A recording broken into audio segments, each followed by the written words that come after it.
기독교가 로마 제국으로부터 극심한 박해를 받던 2세기 후반에 500만 명의 로마 시민들이 죽었습니다. 전쟁이 아닌 안토니우스 역병 때문이었습니다. 동방의 파르티아와 전쟁을 마치고 돌아온 병사들이 옮아온 괴질은 15년 동안 로마의 남녀노소와 신분과 종교에 차별하지 않고 전염시켰습니다. 로마 거리의 시체들이 즐비했습니다. 베루스 황제와 그의 뒤를 이은 안토니우스 황제가 죽임을 당하고 로마 인구의 4분의 1이 죽었습니다. 관리들과 부패한 로마인들은 도망쳤습니다. 남은 자들은 감염이 될까 서로를 경계했습니다.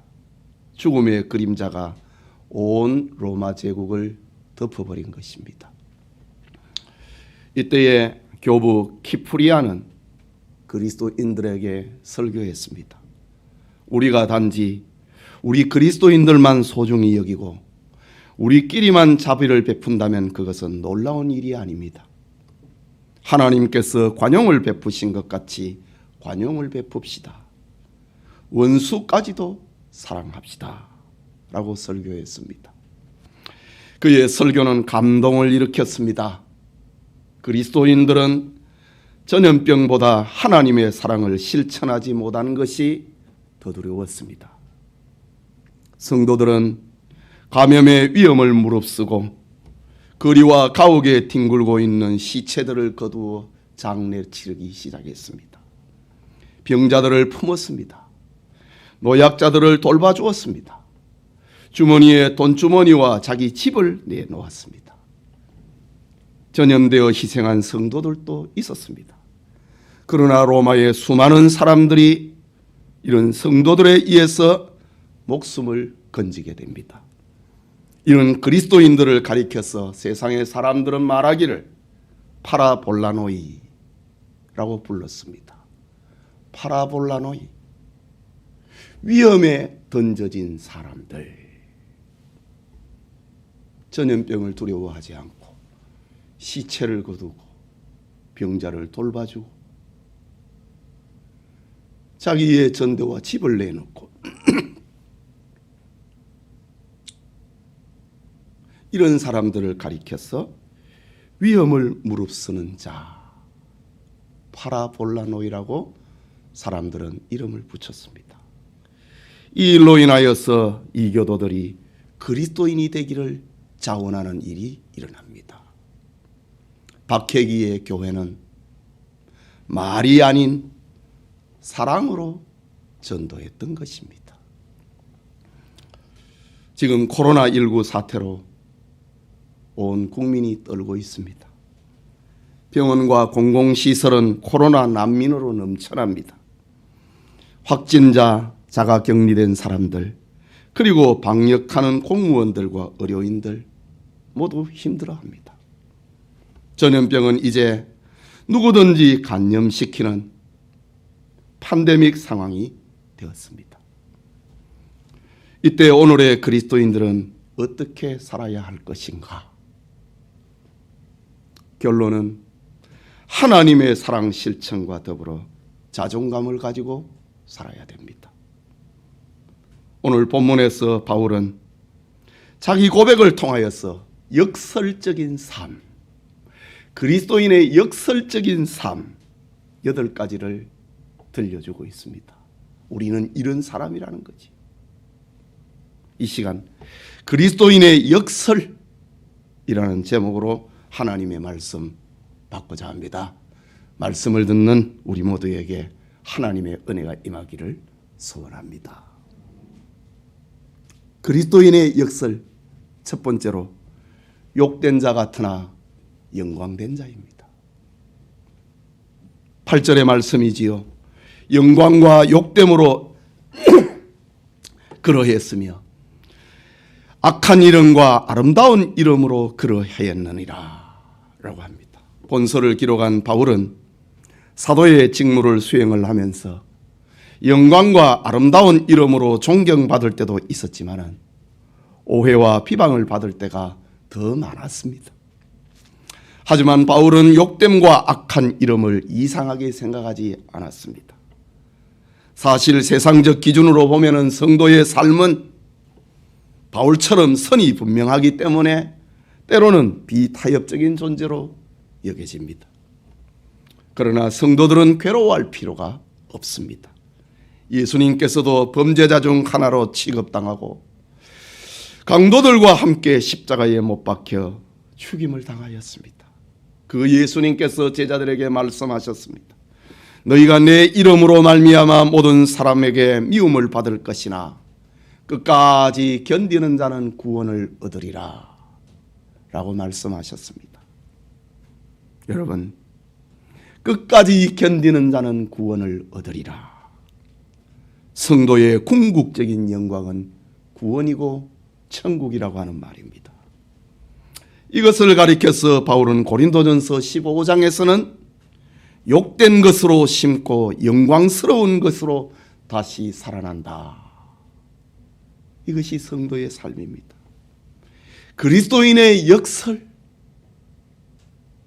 말이 안 되는 것 같지만은 말이 되는 그리스도인들의 역설, 그것은 욕된 자 같으나 영광된 자라는 것입니다.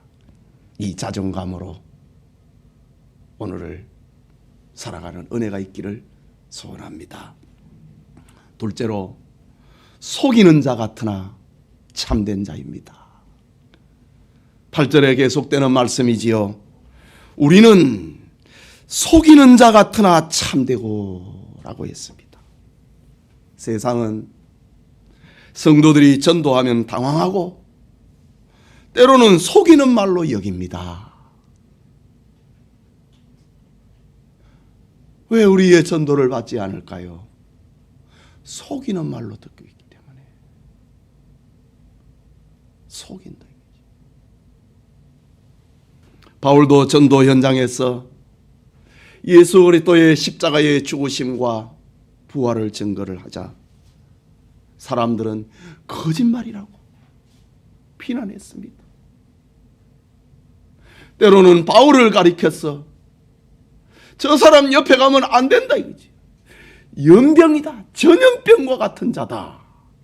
라고 바울은 비난받기도 했습니다. 예수님께서 이 땅에 계실 때도 마찬가지입니다. 대제사장들과 서기관들은 그들이 저 빌라도 총독에게 예수를 고발을 할 때에 저 속이는 자라고 했습니다. 백성들을 미혹을 하는데 예수님을 가리켜서 백성을 미혹하는 속이는 자라고 했습니다. 예수님이 십자가에 못 박혀 죽으실 때입니다.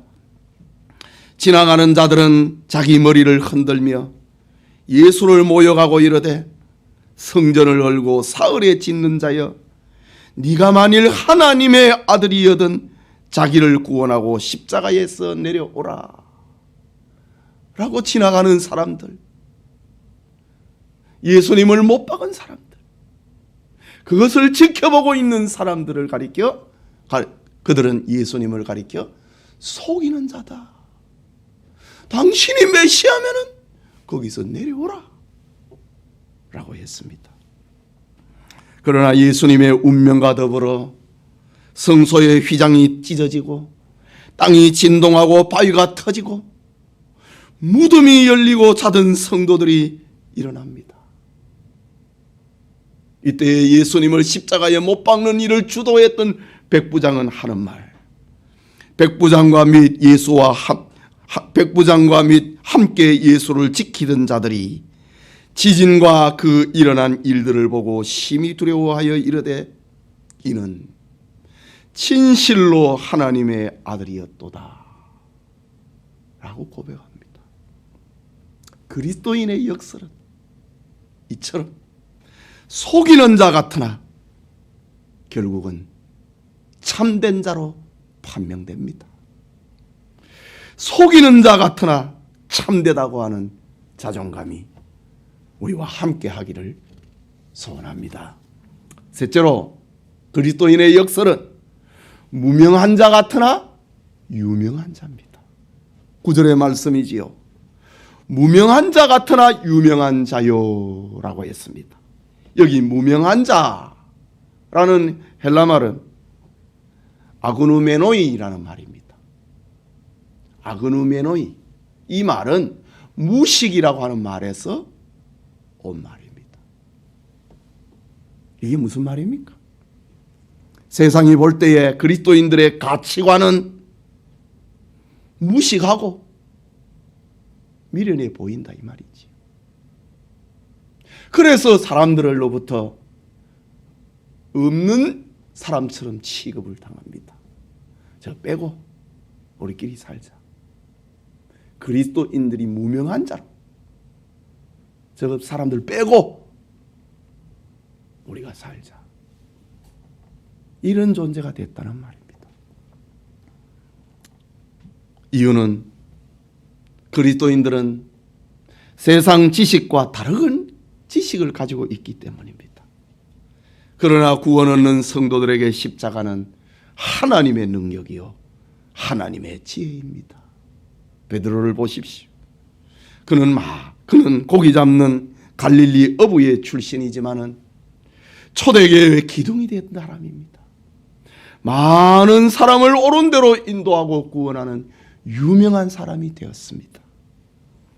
본서의 저자 바울도 고린도 교회의 괴악한 사람들 때문에 사도직을 인정받지 못하는 고통이 있었습니다.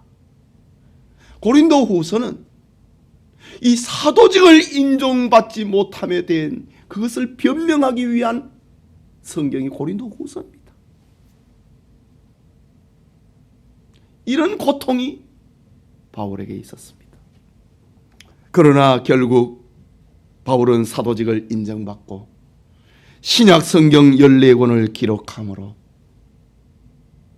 역사의 유명한 자가 되었습니다. 그리스도인의 역설은 무명한 자 같지만 무식한 사람 같지만 유명한 자, 참된 지식을 가진 사람이 되는 겁니다. 축복의 자존감이 무명한 자 같으나 유명한 자인 이 축복의 자존감이 우리 성도님들에게 함께하기를 소원합니다. 넷째로 죽은 자 같으나 살아있는 자입니다. 9절에 계속되는 말씀입니다. 죽은 자 같으나 보라 우리가 살아있고 라고 합니다. 본서를 기록하고 있는 바울은 죽음의 위험을 얼마나 많이 겪었는지 모릅니다. 그의 고백을 보면은 강의 위험이 있었고 바다의 위험이 있었고 강도의 위험이 있었고 여러 번 죽을 뻔했노라고 했습니다. 저 소아시아 지역인 루스라와 이고니온 지역에서는 정말 이고니온 사람들로부터 돌에 맞아서 죽었습니다. 그리고 성 밖에 던져진 존재가 됐습니다. 그런데 바울은 지금 살아있는 겁니다. 복음 전도자의 삶을 살고 있는 것입니다. 사실 그리스도인들은 살아도 주를 위하여 살고 죽어도 주를 위하여 죽는 분명한 생사관을 가지고 있습니다.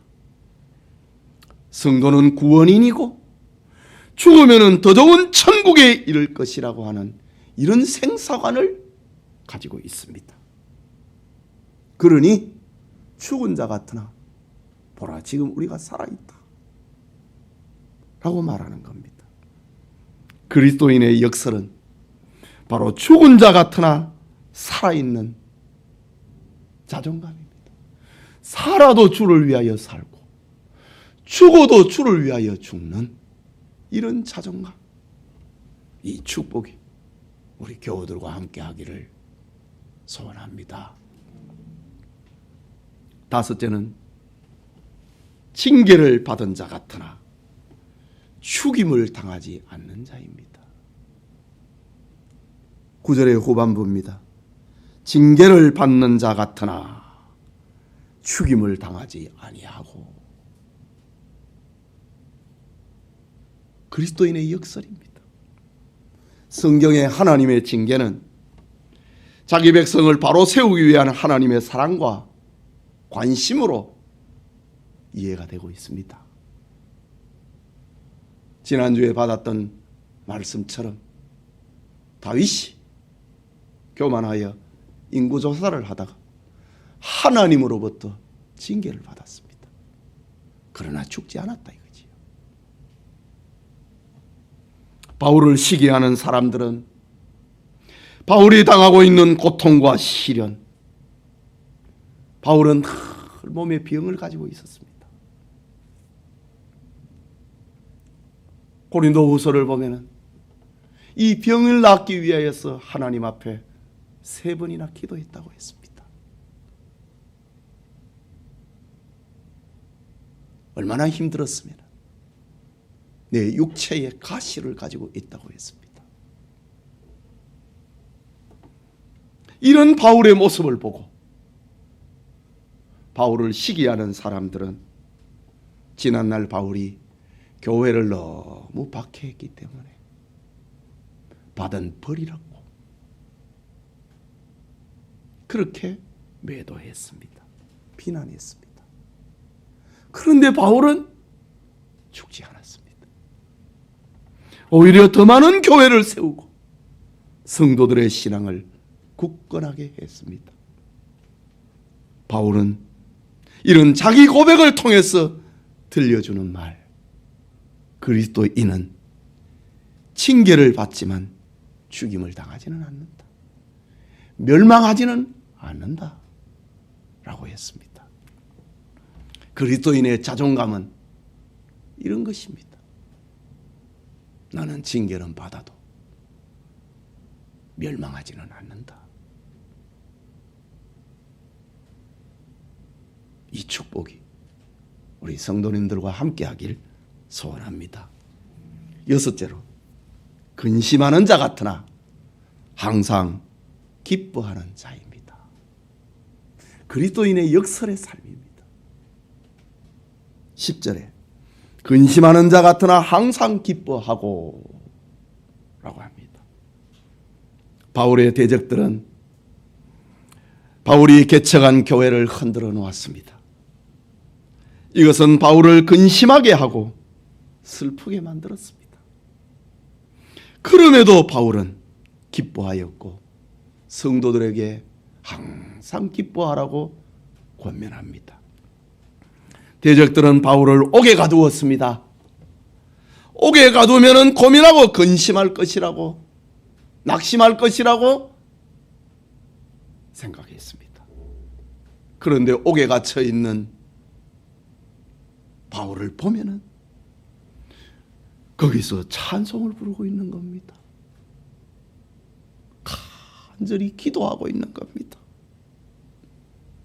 기회만 나면은 전도하고 있는 겁니다. 글을 쓰고 있는 겁니다. 바울은 이처럼 근심하는 것 같으나, 근심하는 자 같으나 항상 기뻐하는 사람이라고 자기의 자존감을 오늘 이 서신을 통해서 들려주고 있습니다. 그리스도인들은 이처럼 환난 가운데서도 기뻐하고 어려운 가운데서도 기뻐하는 역설의 자존감을 가지고 있는 사람들입니다. 근심하는 자 같지만은 항상 기뻐하는 축복이 우리 성도님들과 함께하기를 소원합니다. 7째는 오늘 이 본문의 말씀은 다 외우면 좋습니다. 7번째는 가난한 자 같으나 많은 사람을 부요하게 하는 자입니다. 이게 그리스도인입니다. 10절에 가난한 자 같으나 많은 사람을 부요하게 하고 라고 합니다. 바울은 사실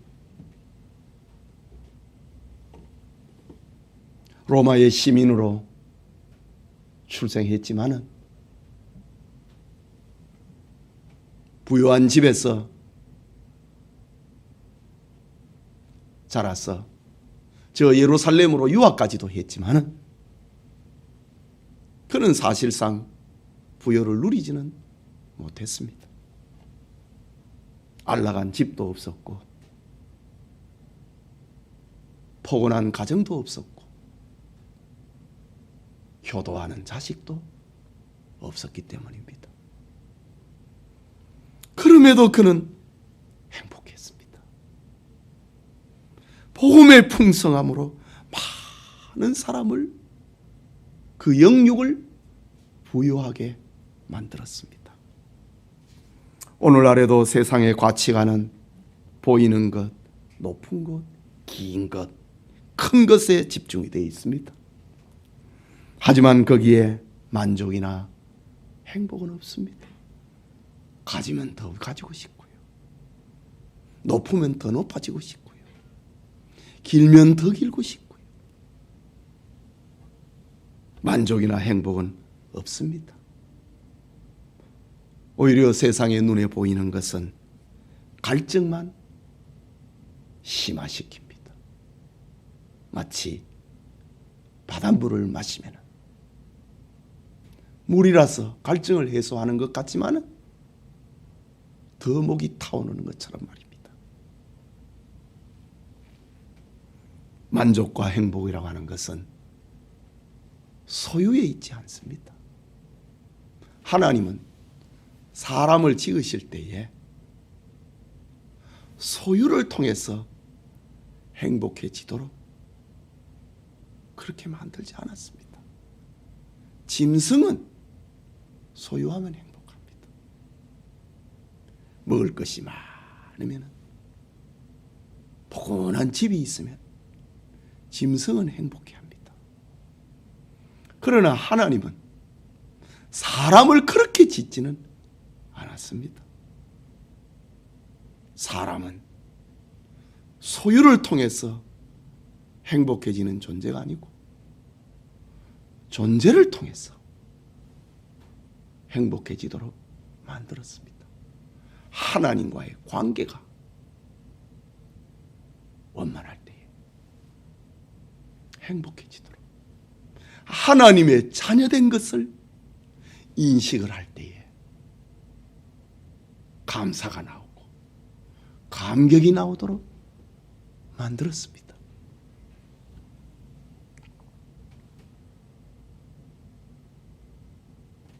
거기에 기쁨이 있고 행복이 있도록 지었습니다. 바울은 지금 이 존재의 행복을 가지고 내가 하나님의 자녀가 됐다, 내가 그리스도인이 됐다고 하는 것, 이 존재의 행복을 가지고 가난한 자 같으나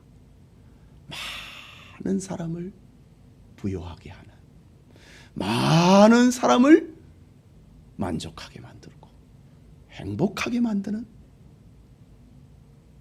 그런 사람이라고 우리에게 들려주고 있습니다. 그리스도인의 자존감은 바로 이런 것입니다. 가난한 자 같으나 많은 사람을 만족해 만들고 행복하게 만들고 많은 사람을 부유하게 만드는 행복입니다.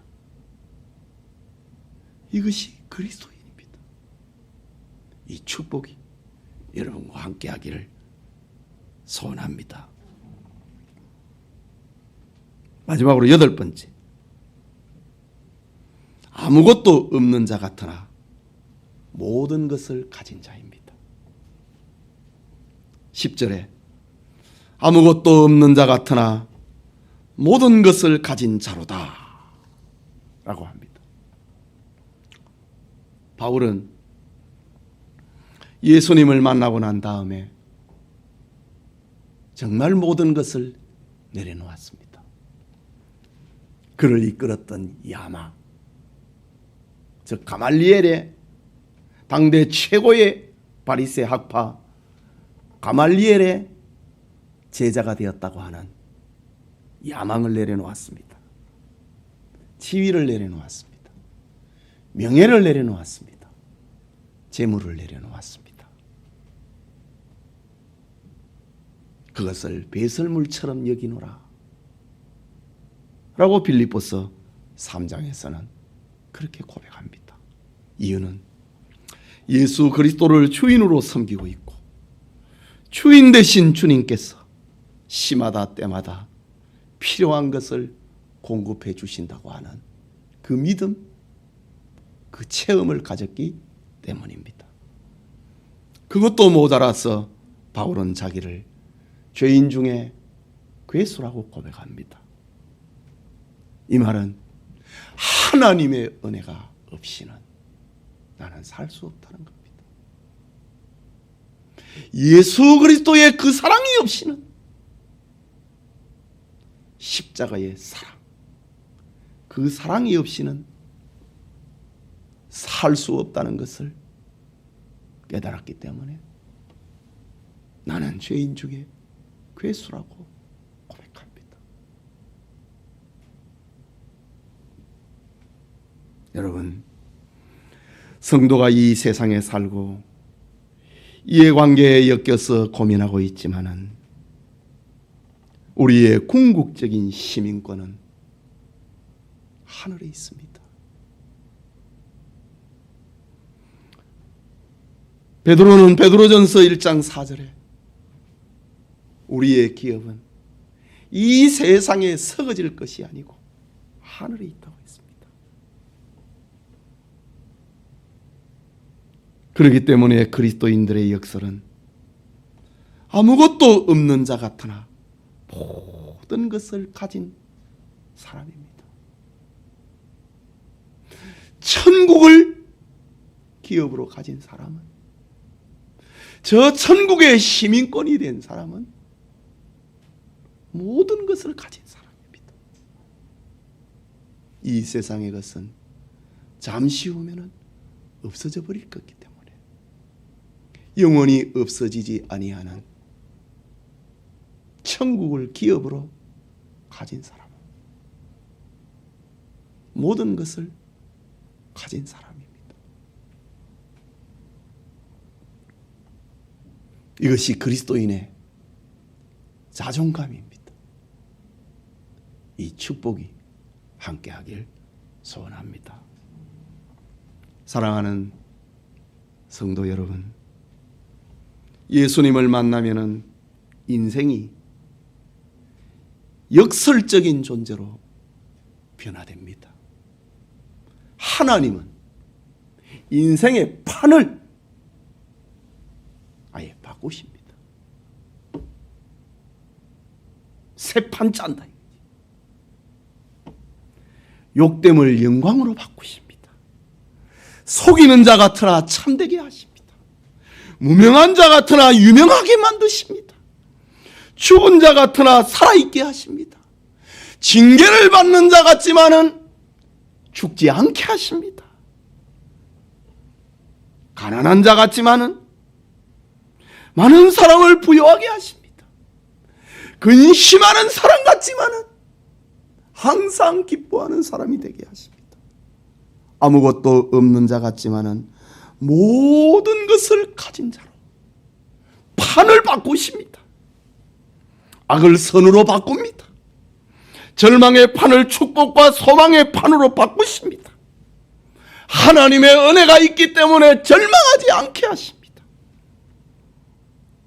어두움이 그리스도 안에서 밝음이 되고, 저주가 축복이 되고, 절망이 소망이 되고, 가난이 부요가 되고, 죽음이 영생으로 그 판이 바꿔지는 겁니다. 빌리 그레함 목사님이 이런 말을 한 적이 있습니다. 나는 평생 3번 큰 유혹을 받았습니다. 한 번은 공화당에서 상원 의원이 되라고 하는 유혹이었습니다. 둘째는 부통령이 되라고 하는 제안이었습니다. 셋째는 어느 부자가 돈을 들고 와서 큰 대학을 설립을 할 테니 와서 총장이 되어 달라고 하는 제안이었습니다. 그때마다 나는 그 유혹을 거절했습니다. 이유는 나는 평생 전도자로 살다가 죽고 싶다는 마음 때문이었습니다. 라고 했습니다. 여러분은 이 마음을 아시겠습니까? 여러분은 이 마음을 이해할 수 있겠습니까? 할 수 있습니다. 그리스도인은 가장 부유한 사람이고 가장 행복한 사람이고 가장 기쁨이 있는 사람이고 가장 성공한 사람이기 때문입니다. 하나님은 우리의 삶의 현장에서 이런 삶을 지금도 원하고 계십니다. 코로나 재앙으로 고통하고 우울한 이때에 그리스도인의 역설로 자기 존재감, 자기 정체성을 분명하게 하고 초대교회의 파라볼라노이처럼 위험에 던져진 사람들처럼 사랑으로 복음을 실천하고 복음을 전하는 은혜가 우리 영천의 모든 성도님들과 함께하기를 소원합니다. 우리 같이 기도합시다. 말씀을 받았습니다. 네. 여러분, 질병을 너무 두려워할 필요 없습니다. 많이 아는 게 병이에요. 아마 교회의 역사상 전염병 때문에 예배가 폐해지는 건 지금밖에 없을걸요. 너무 많이 알아서 그렇습니다. 예. 너무 많이 아는 것이 우리의 믿음을 하나님에게 데려놓았는가? 하나님에게서 멀어지게 했는가? 그게 답입니다. 우리는 분명한 자존감을 가져야 됩니다. 예수 믿는 사람이 죽음이 뭐 그리 두렵습니까? 죽음의 문제를 극복하는 것이 기독교의 절정 클라이막스입니다. 살아도 주를 위해 살고 죽어도 주를 위해 죽는 이런 자존감이 그리스도인의 것입니다. 하나 무식하게 죽음을 던질 필요는 없지요. 그러나 우리는 주를 위해서 살기도 하고 죽기도 하는 겁니다. 너무 두려워하지 마시고 이런 자존감을 가지고 초대교회 성도들처럼 위험에 던져진 사람들, 정말 우리가 그리스도의 향기가 되어야 됩니다. 오늘 이 때에 우리의 향기가 무엇인지를 생각을 해봐야 됩니다. 같이 기도합시다.